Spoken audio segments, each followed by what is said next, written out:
ወይ ጉድ! ሩታ በቃ ለየላት፣ ጨለለች፣ አብዳለች። በነገራችን ላይ ልብሷ ምናምን አላወለቀችም እንጂ አብዳለች፣ ጨልላለች። እንዴ ዛሬ ደግሞ ሄርሜላን ትናንትና ከመቼ ነው የሆነ ቀን ላይ ብቻ ቡዜ ልጄን አልሰጥሽም ብላ ምናምን ነገር ነበረ። ከዛ ደግሞ ድጋሚ ልጄ ጠፍቷል እያለች አብርሽ ጋር ለመምጣት ሰበብ አገኘች። ይሄኔ የሆነ ቦታ ደብቀው የሆነ ቦታ ቤቷ ቁጭ አድርጋ ነው ልጄ ጠፋኝ ምናምን እያለች እንኳን ልጅ ቁንጫ ቤቷ ውስጥ ያለ ቁንጫ ረቅማን የጠፋባትም አትመስልም። በኢየሱስ ስም ምንድነው ሩታ ይሄ በዚህ ልክ ማስመሰል፣ በዚህ ልክ ውሸት። በቃ አብርሽ ካልፈለገሽ እኮ አልፈለገሽም ነው አይደል እንዴ? በጣም አበዛችሁት በእውነት። እኔ ከትናንት በፊት ትናንትና በጣም አዘኝላት ነበር። የመጀመሪያ ቀን ቡዜ ልጅ ወስዳለሁ ብላ አባቱ ጋር ማደግ እናቱ ጋር ማደግ ስላልቻለ አያቱ ጋር መሄድ አለበት ብላ ልትነጥቃት ስትሞክር እንደው በጸባይም በሆነ በጉልበት ልትነጥቃት ከዴቡ ጋር ጉትት እያሉ ሲሄዱ ተናድጄ ነርቨስ ሆኜ በጣም ብዙ ነገር ተናግሬ ነበረ። ከዛ ትናንት ደግሞ መጣችና ቪዲዮ መስራት ብዙ ጊዜ እየቻልኩ አይደለም። በነገራችን ላይ አንዳንዴ ደባሪ ነገር ሲኖር አልሰራም እና አሁን ላይ ግን አበዛሹ በጣም ማለት ነው። የእውነቴን ነው ሩታ፣ የእውነቴን ነው ምልሽ። እንኳን አይደለም በዚህ ባህሪሽ፣ በዚህ ግትርነትሽ፣ በዚህ አልሸነፍ ባይነትሽ፣ በዚህ ኃይለኝነትሽ፣ በዚህ ጩኸትሽ እንኳን አይደለም አብርሽ አንቺ ጋር ተመልሶ ሊመጣ ይቅርና ሌላ ማንንም ወንድ አጠገብሽ ሊደርስም ሊጠጋሽም አይችልም። ብቻሽን እየቀረሽ ነው። ቀስ በቀስ ብቻሽን እየቀረሽ ነው። ማንም ሰው ሊጠጋሽም ሊቀርብሽም ጓደኛም ሊያረግሽ ራሱ አይፈልግም። ብቸኛ በቃ ልጅሽ ነበረ። በልጅሽም ብዙ ነገር እያወራሽ ነው። እና እስኪ አስቡት፣ አንድ ልጅ ጠፍቶባት ምን አለች? የውሸቷ ውሸት 24 ሰዓት ካልሞላ ወደ ህግ ሂጄ ነበር አለች። 24 ሰዓት ካልሞላ ምንም ነገር ማድረግ ስለማይቻል ዝም ተብሏል አለች። ውሸታም። ትልቅ ሰው ቢጠፋ ነው እንደዛ የሚባለው። ምክንያቱም ወይ ጓደኛ ቤት ሊሆን ይችላል፣ ወይ ስልክ አጥፍቶ ሊሆን ይችላል። እኔ አሁን የሆነ ጊዜ ትምህርት ቤት ሄድኩኝ። አሁን በቅርብ አንድ ሳምንት ራሱ አልሞላውም እና ሄጄ ስልኬ ለካኔ በስራ ቢዚ ሆኛለሁ። ጠዋት 4 ሰዓት ጀምሮ እስከ ማታ 1 ሰዓት በቃ ተበላሽቶ ነበር። እኔ አላየሁትም፣ ግን እንደ ተበላሽ ያየሁትኝ ምሳ ለመብላት 10 ሰዓት አካባቢ ምሳ ቃይን ከፍቼ ልበላ ስል ስልኬ ሳየው አይሰራም ማለት ነው። ከዛ እሱን ለማሰራት ለካ ባለቤቴ 4 ሰዓት ጀምሮ ነው ያን ስልክ ሲሞክረው የነበረው። አይሰራለትም። ደንግጧል። መኪና ገጫት ወይስ የት ምን ሰረቃት ምን ወሰዳት ብሎ ሲጨነቅ ቆየና ለፖሊስ ቢያመለክት 24 ሰዓት ካልሞላው አንፈልግም ይላሉ። ትልቅ ሰው ሲሆን ነው። እና በስተመጨረሻ እኔ ስልኬን ለማሰራት አምሽቼ ስለመጣው ነው፣ ከክላስ አምሽቼ ስለመጣው ነው 2 ሰዓት ሲለ ቤቴ ደረስኩ። ባለቤቴ በጣም ተጨንቆ ተጠቦ ነበር። ያልደወለበት ቦታ አልነበረም። ለማንኛውም በሰላም ገባው። ባለቤቴም ተረጋጋ ማለት ነው። እና ምን ልላችሁ ፈልጌ ነው፣ ትልቅ ሰው ሲሆን ነው። ሕፃን ልጅ ወይ የሆነ ነገር ተሰርቆ ነው ወይ የሆነ ነገር ከጠፋ ወዲያውኑ ነው ህግ ሊከታተለው ወይ ደግሞ ይሄን ጉዳይ ሊይዝ የሚችል እንጂ እንደ ትልቅ ሰው ወይ ጓደኛ ቤት ሄዶ ወይ ስልኩ ሳይሰራ ቀርቶ ምናምን 24 ሰዓት ይባላል። ውሸትሽ የውሸትሽ ውሸት ይሄ ነው። ሁለተኛው ውሸቷን ልንገራችሁ። ልጅ የጠፋባት ትመስላለች። አሁን እስኪ ስታዩት እስኪ አንድ ሰው አንድ እናት እንደ አንድ እናት ልንገራችሁና ልጅ ጠፍቶባት ከተቀመጠበት እኔ ብሆን ማለት ነው ብዙ ነገር እንኳን እኔ ያልወለድኩት እሷ ወልጃለሁ ምናምን አምጫለሁ ብላለች አይደል? ታዲያ የወለደ አንጀት እንደዚህ ነው እንደሚሆነው? ካሜራ ላይ ቪዲዮ እዚህ ጋር እኛ እኮ ምንድነን እኛ በነገራችን ላይ ለኛ ከማስረዳት ይልቅ ህግ ላይ ሄርሜላ ቤት ነው አለች። እርግጠኛ ነኝ ሄርሜላን የወሰደችው ትናንት ቡዜና ስትል ነበረ። ከዛ አብርሽ ደግሞ አንተነ ተባባሪዋ አለች። አሁን ደግሞ ሄርሜላ ተባብረሽ አብርሽን በቃ ከኔ ለማራቅ ለመለየት ያደረግሽው ነገር ነው። የለም እኮ አንቺ ጋር የለም። ሄርሜላ ደግሞ ጉትት እያልሽ እንደ በግ ስትጠሪ የምትሄጂው ነገር ይገርመኛል። እያዘንኩልሽ አይደለም፣ ግን ሁኔታው በጣም ስለገረመኝ ነው። ምን ነው ሩታ አትርሱኛልሽ። እሷ ሄርሜላ እንደው ልክሽን ነግራሽ ነው ሄደች። ሄርሜላ ኦልሬዲ ጅል ናት እንዴ? ህፃኑን ልጅ ምን ልታረገው ነው? አግታ ልታስቀምጠው ምን ያደርግላታል? ቡዜ ናት አንቺን ለማበሳጨት፣ ለማሳረር፣ ለማናደድ ብላ ያን መፍትሄ አምጥታ ወስዳለሁ ያለች። ውሰጅ ብትያት እንኳን የራሷን ልጅ በስርዓት ማሳደግ የማትችል ዝርክርክ ሰው ናት አይደል እንዴ? እንኳን አንቺን ልጅ ልታሳድግ ይቅርና ማለት ነውና በልጅሽ በዚህን ያህል ማማራት በዚህን ያህል ሌላ ታሪክ ማውራትሽ በጣም ገርሞኛል። ፈረንዱ ደግሞ ከላይ ይቀበላታል። ምን ይላታል? አራት ትጥገቡ አትጨማለቁ ወደዛ ማለት ነው። ሩታም በዚህ ልክ አትቅበጪ። በዚህ ልክ የሰውን ህይወት ለማበላሸት አብርሽን ለማግኘት ብለሽ እመኚኝ። በቃ በዚህ ክፋትሽ ሩታ ይቅርታ አድርጊልኝ። እወድሻለሁ፣ አከብርሻለሁ። እድሜ በቃ አንቺ አንድ ብለሽ ዩቲዩብ መጀመር ከጀመርሽ ጊዜ ጀምሮ ይሄው አለው አብሬያችሁ። አሁንም ላንቺም ለአብርሽም ጥላቻ የለኝም። አብርሽ ሲያጠፋ ግጥ አርጌ ሰድቤው ከፍ ዝቅ አርጌው አውቃለሁ። አሁንም አንቺንም ከፍ ዝቅ አረግሻለሁ። እረፊ። ውሸትሽን ነው፣ በጣም እያስመሰልሽ ነው። በዚህ እልህኝነትሽ ነግሬሻለሁ። ጎረቤት እንኳን አጠገብሽ አይደርስም። እንኳን ወንድ ማለት ነው ጓደኛ፣ የሴት ጓደኛ እንኳን በስርዓቱ የለሽም። ምንም በቃ ብቻሽን ያለሽ ሰው ነሽ። ቤተሰብ እንኳን አረቆ በቃ የሉም ቤተሰቦች ራሱ ካጠገባቸውና ምንድነው በዚህ ልክ እንዲህ የምትሆኙ? የምሬን ነው። እና ሩታ በጣም ነው የምታሳፍሪው። እኔ ልንገራችሁ በእውነት እኔ ካጠፋ አርሙኝ። እንዴት ነው አንድ እናት በቃ አሁን ሳበዛችሁት እንደዚህ ምናምን ብላችሁ ሄርሜላ ምንም ማለት ንጹህ ናት እሷ። ልንገራችሁ እንደ ሩታ ክፋት አትጎነጉን፣ እንደ ሩታ ሴራ ስታሴር አትውል፣ እንደ ሩታ ውሸት አትዋሽም። ሄርሜላ ትሻላለች። በግልጽ የመጣችሁ ሄርሜላ ትበይ ከፈለግሽ ማለት ነው። ባልሽን ሰብስቢ። ባልሽ ደግሞ አልፈልግም ካለሽ የራሽን ሰው ፈልጊ። ከቻልሽ አርፈሽ ልጅሽን አሳድጊ።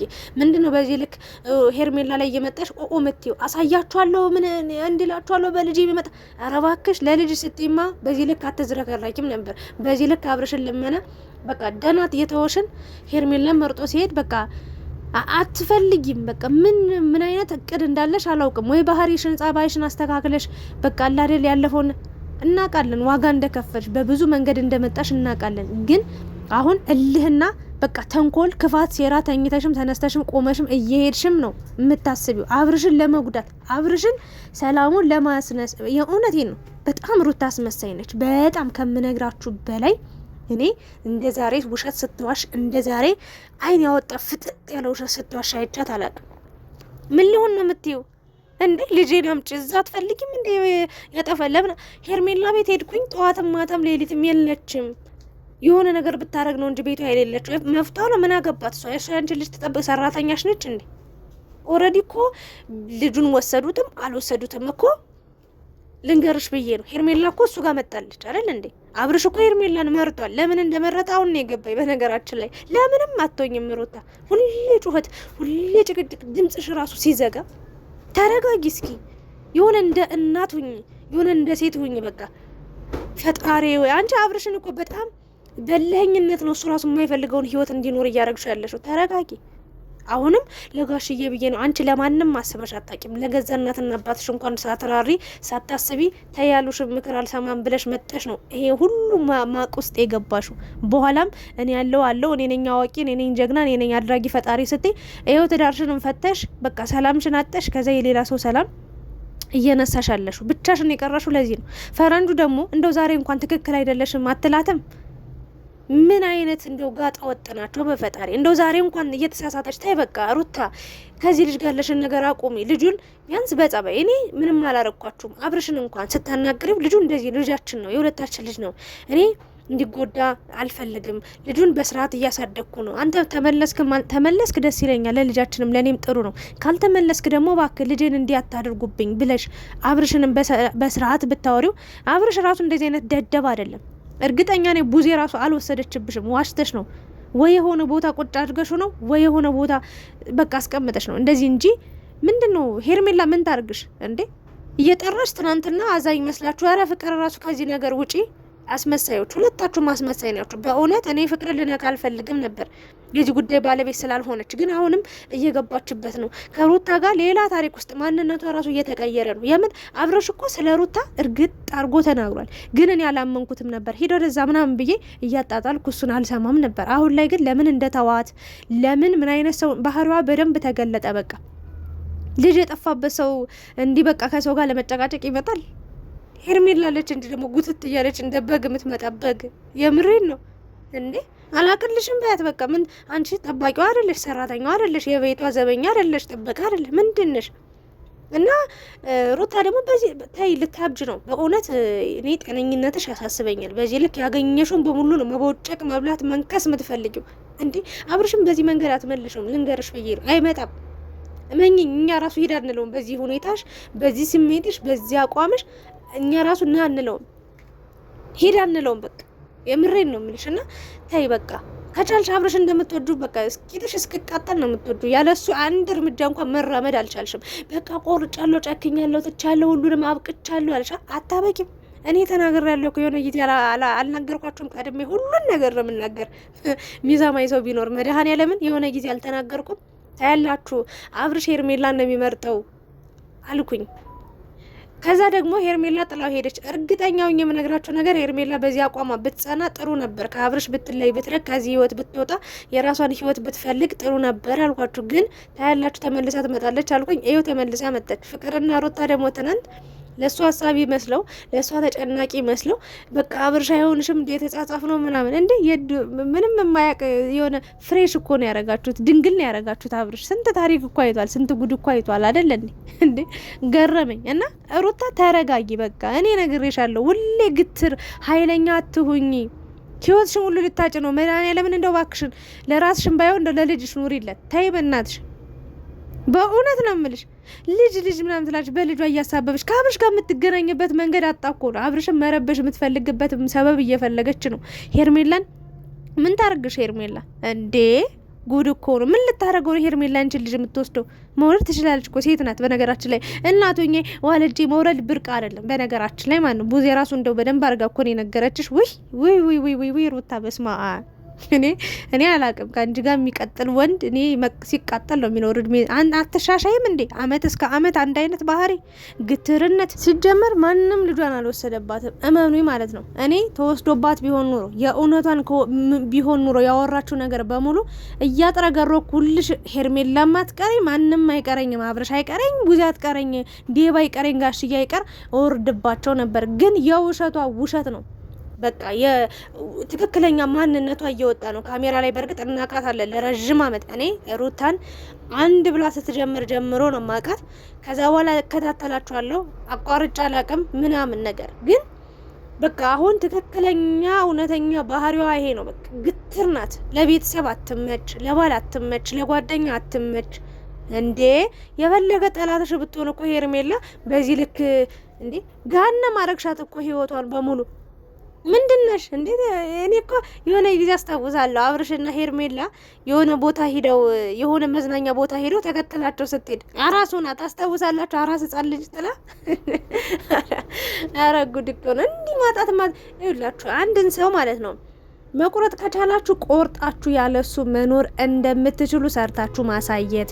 አይ ያለዛ ሰው መኖር አልችልም፣ ያን ሰው ከውስጤ ማስወጣት ከልቤ ማራቅ አልችልም የምትሉ ከሆነ ከዛ ሰው ጋር እድሜ ልካችሁን ዋጋ እየከፈላችሁ ተሸናፊ ሆናችሁ መኖርና መኖር ነው። ወይ ደግሞ ከተቻለ ያን ሰው ወደ ትክክለኛ ማንነቱ እንዲመጣ እናንተ በምትፈልጉት መንገድ እንዲሄድላችሁ ማሳመን ማስተካከል እንጂ በአብርሽ ዙሪያ የመጡ ሰዎችን በሙሉ ለመጉዳት ስትሄድ ራሷን እየጣለች ነው። ልታብድ ነው እኮ ምንም የቀራት ነገር የለም። ሲጀመር ሩታ እግዚአብሔርን ከሆነ ጊዜ በኋላ ጨልላለች። ምንም የላትም፣ በቃ አብቅታለች።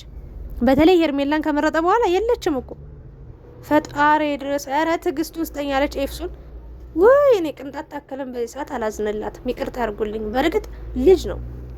እኔ ምንም ክፋት ቢኖርባት ተንኮል ብታስብ ሴራ ብታስብ ብጠነስስ አብርሽን መቆሚያ መቀመጫ ብታሳጣውም የምሬ ነው ልጁ እሷ ጋርና እሷ ጋር ብቻ ነው ማደግ ያለበት ብዬ ስለማምን እመኑኝ ይሄን ነገር አልደግፍም ነበር። ግን ውሸቷን ነው፣ አልተወሰደባትም። ልጇ የአብርሽን ሰላም ለመንሳት ነው። ለምን እሱ በራቃት ልክ አትርቅም? ለምን እሱ እንደተዋተ እሷ መተው አቃታት? እንዴት በቃ ሁሌ በሄደበት ማሳደድ። ፈጣሪ ሆይ ወንድ ጠፋ እንዴ? ኧረ ራስሽን ችለሽ ኑሪ። ኧረ ለልጅሽ አስቢ። ነገ ማንነትሽን ነገ እግዚአብሔርን ትምህርት ቤት ማለት ነው ልጅሽ አድጎ ታያለሽ። መጠቋቋሚ አንተ የዛች ልጅ አንተ የዛ ልጅ ነው የሚባል መድኃኔዓለም ልንገርሽ ብዬ ነው። እንትና እንደው ወደ ጅጅኪ እያል ውሰዳችሁ ምሳሌውን በደንብ እዚህ ጋር የምታስቀምጡት ነገር እንደ ቅርስ እንደሚቀመጥ መቼ መርሳት የለባችሁ። ሚዲያ ለአመታት ሺህ አመት ቁጭ ብሎ የሚጠብቃችሁ ነገር ነው። ታያለሽ የጂጂኪያ መጥፎ ንግግር በመናገሯ ድሮ ሲያንቺ ልጅ አይደለች ድሮ ሳንቺ እንደዚህ ሳምሪን እንዴት ቁም ስቃይ እንደሚያሳዩት እኔ አውቃለሁ። ስለዚህ ነገር ልጅሽን መዋረጃ መሳቂያ መሳለቂያ ከምታደርጊው እንዲህ ከምትንዘላዘይ ራሽን ችለሽ ከልጅሽ ጋር ድምጽሽን አጥፍተሽ ኑሪ። የሚወድሽ የሚያከብርሽ ሰው አለ፣ ያንቺን ደስታ የሚፈልግ። እስኪ የሆነ መዝናኛ ቦታ ሂጂ፣ አበባ ብትናርገሽ ከባልሽ ጋር ስታረጊ የነበረውን ልጅሽ ጋር ወስደሽ አዝናኙ፣ አጫውቹ። እንዲህ ምንድነው በቃ በማይሆን ህይወት እንዲምትታገዩ ፈጣሪ ወይ። እኔ ከዚህ በላይ ምንም ማውራት የምችለው ነገርም የለም። ሄርሜላ ግን መልእክት ማስተላለፍ እንፈልገው፣ አንቺ በራስሽ ራስሽ ነው እያዋረድሽ እየቀለልሽ የምትገኙ። የእውነቴን ምንድነው እሷ የትኛዋ አባት ናት?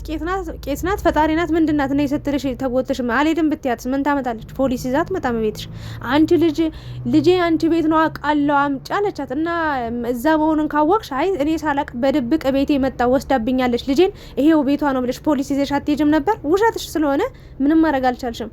ደግሞ ህጻን ልጅ ገና ቆሞ መሄድ የማይችል ህጻን ልጅ ጠፍቶ ደግሞ ጭራሽ 24 ሰዓት አሉኝ ትያለሽ። ባለጌ ውሸታም አስመሳይ ፈጣሪ ወይ ከዚህ በላይ አስቀያሚ ቃል ልናገር እችላለሁ፣ ግን በዚህ ልክ አታስመሳይ። ራሽን ነው የምትሸውጁ፣ ራሽን ነው የምታጠ የሆነ እኔ አላቅም። እንዲህ የሆነ ተንኮል ባሰብሽ ቁጥር ራስሽ ነው የምትጠፊ። ሩታ ይቅርታ አድርጊልኝ፣ በጣም ግትር ነሽ፣ በጣም ከሚባለው በላይ ተንኮለኛ ነሽ። ውይ አብርሽ እኔ በጣም ፈርዶበታል።